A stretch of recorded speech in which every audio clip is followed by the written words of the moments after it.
अस्सलाम वालेकुम रहमतुल्लाह। मैं मोहम्मद अब्बास कासमी और आप देख रहे हैं मिल्लत टाइम्स। ओआईसी ने एक मरतबा फिर भारत की शदीद तनकीद की है। असम में जो कुछ हुआ था उस पर दुनिया भर के मुस्लिम ममालिक ने अपना एतराज़ जताया है। इसके अलावा अरब ममालिक ने भी कई सारा फैसला लेने की कोशिश की है। कई मुल्कों ने तो भारत के सामानों का बायकाट करने का भी ऐलान कर रखा है। सबसे पहले हम आपको ये बताते हैं कि ओआईसी ने असम में हुए जुल्म पर क्या कहा है। ओआईसी यानी ऑर्गेनाइजेशन ऑफ इस्लामिक कोऑपरेशन 57 मुस्लिम देशों की तंजीम है। मुसलमानों की सबसे बड़ी ऑर्गेनाइजेशन समझी जाती है, बल्कि कह लीजिए यूनाइटेड नेशन के बाद दुनिया की दूसरी सबसे बड़ी ऑर्गेनाइजेशन है। इसके पास अपने इख्तियारात भी है। ओआईसी ने एक ट्वीट के जरिए असम में मुसलमानों पर होने वाली फायरिंग, मुसलमानों के घर उजाड़े जाने को लेकर के शदीद मजम्मत की है, शदीद एहतजाज किया है। और ट्वीट करके ओआईसी ने जो कहा है हम आपको बता रहे हैं, स्क्रीन पर देख सकते हैं। ओआईसी के सेक्रेटरी जनरल ने ट्वीट करके कहा है कि भारत की हुकूमत को चाहिए कि मुस्लिम अक़लियत का तहफ़्फ़ुज़ करे, उनकी सभी मजहबी, समाजी और बुनियादी आज़ादी का, बुनियादी राइट्स का एहतमाम करे और कौमी खुद मुख्तारी के तहत भारत को चाहिए कि अपने इन मसाइल को बातचीत के ज़रिए हल करे। इसके अलावा एक और ट्वीट में कहा गया है, ओआईसी ने लगातार दूसरा ट्वीट करके कहा कि मुसलमानों का जिस तरीके से कत्ल किया गया है, वायलेशन असम में हुआ है, मुसलमानों को बेघर किया गया है, ये शर्मनाक है। मीडिया रिपोर्ट्स के ज़रिए जो खबरें मिल रही है वो शर्मनाक है और भारत को चाहिए कि मुसलमानों के जानो माल की हिफाजत को यकीनी बनाए। ओआईसी ने ये ट्वीट करके कहा है। आपको याद है कि आज से 10-12 दिन पहले यानी 23 सितंबर को असम के दरंग ज़िला में मुसलमानों के घरों को ज़बरदस्ती खाली करा लिया गया और उसके बाद मुसलमानों ने कुछ एहतजाज किया तो पुलिस ने 0 पॉइंट से फायरिंग करके 2 मुसलमानों को शहीद कर दिया, जिसमें से एक मोइनुल हक है, जिनकी वीडियो और तस्वीर दुनिया भर में वायरल हुई, जिसमें एक पत्रकार उनके जिस्म पर कूद भी रहा था। पुलिस डंडे से मार रही थी और 0 पॉइंट से फायरिंग हुई थी। इसके अलावा एक और की पुलिस की गोली से मौत हो गई थी। वीडियोस में यह भी देखा गया कि पुलिस लोगों के सामानों को जला रही है, उनके घरों को तोड़ रही है। जुल्म की इंतहा कर दी गई थी। मामला उठा, असम की सरकार ने अदालती जांच की बात की और कहा कि गुवाहाटी हाई कोर्ट के फॉर्मर जस्टिस के जरिए उसकी जांच कराई जाएगी। अभी तक कोई कार्रवाई नहीं हुई पुलिस एहलकारों के खिलाफ, न किसी के खिलाफ, न सरकार ने अभी तक मुआवजे का ऐलान किया है। बहरहाल ये जो वीडियो थी ये दुनिया भर में वायरल हुई। अल जज़ीरा ने रिपोर्ट किया, अल अरबिया ने रिपोर्ट किया, अरब मुल्कों में भी ये वीडियो बहुत ज़्यादा वायरल हुई। अरब के जो एक्टिविस्ट है, जो सोशल मीडिया एक्सपर्ट है, जो समाजी कारकुनान है, उन्होंने कई दिनों तक लगातार एक हैशटैग चलाया, अल हिंद तक़्तुलुल मुस्लिमीन, अल हिंद तक़्तुलुल मुस्लिमीन। और ये हैशटैग इतना होता रहा कि ओआईसी को भी मजबूर होना पड़ा ट्वीट करके इस वाक़या की मजम्मत करने की। इसके अलावा अरब देशों में कुवैत का हमेशा नाम चर्चे में रहता है, क्योंकि कुवैत में थोड़ी बहुत जमहूरियत भी पाई जाती है।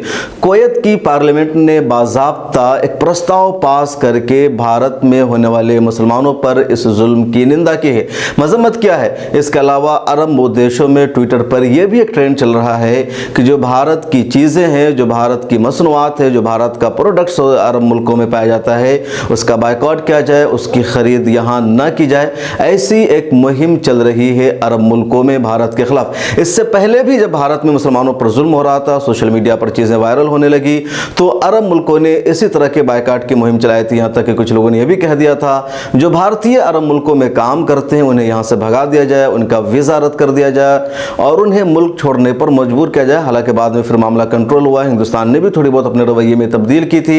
एक मरतबा फिर जब असम के मामला हुआ है तो अरब मुल्कों में भारत के खिलाफ यही मुहिम चलने लगी है। भारतीय प्रोडक्ट्स के बायकाट की मुहिम चलाई जा रही है, भारतीय शहरियों को वहाँ से निकालने की बात की जा रही है और भी कई तरह की मुहिम चलाई जाती है। अब सवाल एक ये भी है कि ओआईसी के इस बयान का क्या असर पड़ेगा। या भारत के प्रोडक्ट्स के बायकाट की मुहिम चलाई जाती है, कुवैत की पार्लियामेंट ने प्रस्ताव पास कर दिया है, तो इन सब का भारत पर असर क्या पड़ेगा। देखा जाए तो भारत की जो अपनी एक अहमियत है, खुद मुख्तार जैसे मुल्क की एक ताकत है, क्रेडिबिलिटी है, सऊदी अरब और दूसरे देशों से अच्छे रिश्ते, उस रिश्ते पे असर पड़ सकता है, तजारत पे असर पड़ सकता है। भारत में जो सऊदी अरब या दूसरे मुल्कों के लोग जहाँ बिजनेस करने आते हैं वो अगर यहाँ बिजनेस करना, इन्वेस्ट करना छोड़ देते हैं तो उस पर भारत की सरकार, उसकी वजह से भारतीय सरकार पर असर पड़ सकता है। यहाँ के लोगों को नुकसान उठाना पड़ सकता है, जो लोग जॉब में हैं उन्हें नुकसान उठाना पड़ सकता है। और यही वो चीज़ें होती हैं जिसकी वजह वजह से हर मुल्क चाहता है कि दूसरे मुल्कों के साथ, और ख़ासतौर पर वो जो डेवलपिंग कंट्रीज़ है या जो डेवलप ममालिक है, उनसे हमारे ताल्लुकात अच्छे हो, क्योंकि वहाँ के ज़रिए से बिज़नेस आता है, इन्वेस्टमेंट मिलता है, वहाँ रोज़गार दिया जाता है, भारत का लाखों अरबों की तादाद में फ़ायदा हो रहा है। अरब मुल्कों में जो कुछ चल रहा है वो भारत के हालात को लेकर के, और ये सब जो ओआईसी ने किया है ये कोई पहली मर्तबा नहीं हुआ। इससे पहले भी कई मर्तबा मॉब लिंचिंग के वाक़यात पर या दूसरे मामलों पर ओआईसी ने मजम्मत की, ट्विटर पर तनकीद की, बल्कि ओआईसी के इजलास में भी इस तरह के मुद्दों को कई मर्तबा उठाया गया।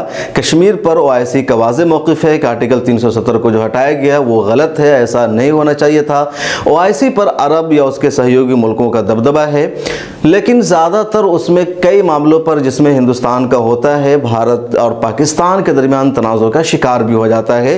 पाकिस्तान चाहता है हर मामले को ओआईसी में उठाया जाए जो हिंदुस्तान से रिलेटेड हो। सऊदी अरब के भारत के साथ भी अच्छे ताल्लुकात है, ऐसा नहीं हो पाता। इसके बावजूद सऊदी अरब का गलबा है, पाकिस्तान का भी उसमें अच्छा खासा गलबा है। कई मुद्दों पर सऊदी अरब अलग हो जाते हैं ओआईसी में, तुर्की, मलेशिया और पाकिस्तान एक मुद्दों पर आ जाते हैं। हिंदुस्तान के बारे में भी कई मरतबा सिफारिश की गई कि इसे ऑब्जर्वर स्टेट का दर्जा दिया जाए, क्योंकि दुनिया भर में जितने मुसलमान पाए जाते हैं उसकी 10% आबादी तनहा भारत में है, लिहाजा भारत को भी ऑब्जर्वर स्टेट का दर्जा मिलना चाहिए। बांग्लादेश ने ही ये प्रस्ताव रखा था, लेकिन पाकिस्तान बीच में आ गया और पाकिस्तान ने कहा कि नहीं, भारत को ऑब्जर्वर स्टेट का दर्जा नहीं मिलना चाहिए, क्योंकि पाकिस्तान को हमेशा ये खतरा लगा रहता है कि अगर भारत वहाँ गया तो उसका जो अपना एजेंडा है भारत के खिलाफ चलाने का, कुछ चीज़ें करने का, वो नाकाम हो जाएगा। तो ये पूरा मामला है और ओआईसी का मामला है। कश्मीर पर भी ओआईसी ने इससे पहले अपना रद्द-ए-अमल दिया है। भारतीय सरकार की तरफ से अभी तक ओआईसी के ट्वीट पर कोई रिएक्शन सामने नहीं आया है। कश्मीर के मामलों पर तो भारत का वाज़ेह मौक़िफ़ है कि हमारा अंदरूनी मामला है, किसी और को इसमें मुदाखलत करने का कोई हक़ नहीं है। ओआईसी का जो हालिया ट्वीट आया है जिसमें यह कहा गया है कि असम में मुसलमानों को मारा गया, उनका कत्ल किया गया, मुसलमानों की जान और उनकी जो आज़ादी है भारत में महफूज नहीं है। भारतीय सरकार को चाहिए कि बातचीत के ज़रिए मसला हल करे और मुस्लिम अक़लियत के जान माल के तहफ़्फ़ुज़ को यकीनी बनाए। एक स्ट्रॉन्ग वर्ड है ओआईसी का, यानी ऑर्गेनाइजेशन ऑफ इस्लामिक कोऑपरेशन का, और इस पर अभी तक भारत सरकार का कोई रद्द-ए-अमल सामने नहीं आया है। इस तरह की चीज़ों से भारत की क्रेडिबिलिटी पर असर पड़ता है। विश्वगुरु होने का जो भारत का दावा है वो कहीं ना कहीं कमज़ोर हो जाता है। ये तो पूरा मामला हुआ असम का, जिस पर ओआईसी ने कहा है। कुवैत की पार्लियामेंट ने भी एक प्रस्ताव पास किया है। सोशल मीडिया पर ट्रेंड भी लगातार चल रहा है। इस पूरे मामले के बारे में आप क्या सोचते हैं, आपकी क्या राय है, कमेंट सेक्शन में ज़रूर लिखिएगा। मिलत टाइम्स को अगर आप यूट्यूब पर देख रहे हैं तो मिलत टाइम्स को अगर आप यूट्यूब पर देख रहे हैं तो सब्सक्राइब कीजिए, फेसबुक पर देख रहे हैं तो पेज को लाइक कीजिए। ताज़ा तरीन लेटेस्ट खबरों और हमारी वीडियोस को एक साथ देखने के लिए आप मिलत टाइम्स के ऐप को गूगल प्ले स्टोर से ज़रूर डाउनलोड कीजिए। मिलत टाइम्स को आपकी ज़रूरत है, हमारी आप माली मदद करें। हर महीने सिर्फ 100 रुपये और 1 साल के लिए एक साथ सिर्फ 1000 रुपये। रकम भेजने के लिए यहाँ दिए गए फ़ोन पे, गूगल पे और पेटीएम नंबर का इस्तेमाल कर सकते हैं।